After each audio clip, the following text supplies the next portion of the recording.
Ayan, no? Okay na yung isda natin, no? So, grabe nga, no? Ito na yung naluto nating gulay. Meron tayong talong, sitaw, at saka okra. So, meron nga tayong tilapia dito. Okay, itong ulamin natin mamayang gabi. So, tara, prituhin na natin.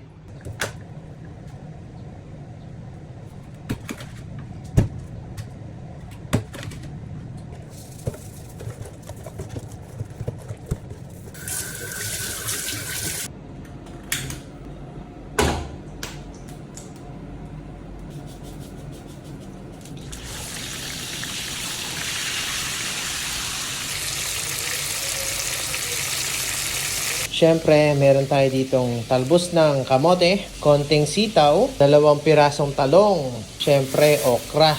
Yan, may kamatis din dito. Bali, gagawin lang natin dito ay hihimayin lang natin, tapos i-chop natin yung mga ingredients na iba. So, ito na yung tilapia natin. Luto na yung kabila. Ito yung kabila naman. Diba? Simple lang mag-prito. Basta alam mo yung technique.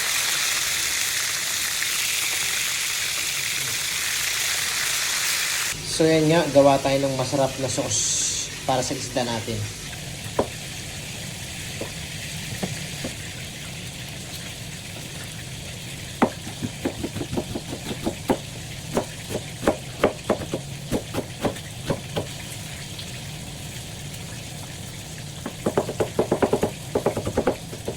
Ayan, no? Okay na yung isda natin, no?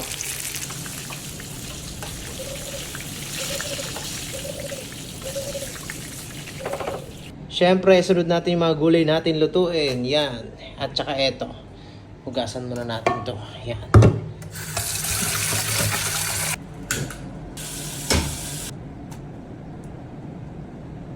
Ayan, siyempre, habang pinapakulo natin tong sitaw natin, ipiprito naman na natin yung eggplant o di kaya yung talong natin na nahiwa natin kanina.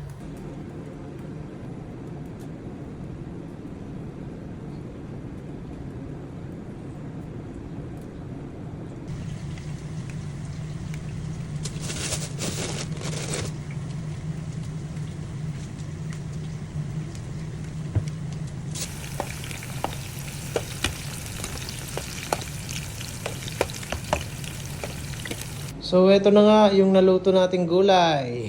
Sarap naman.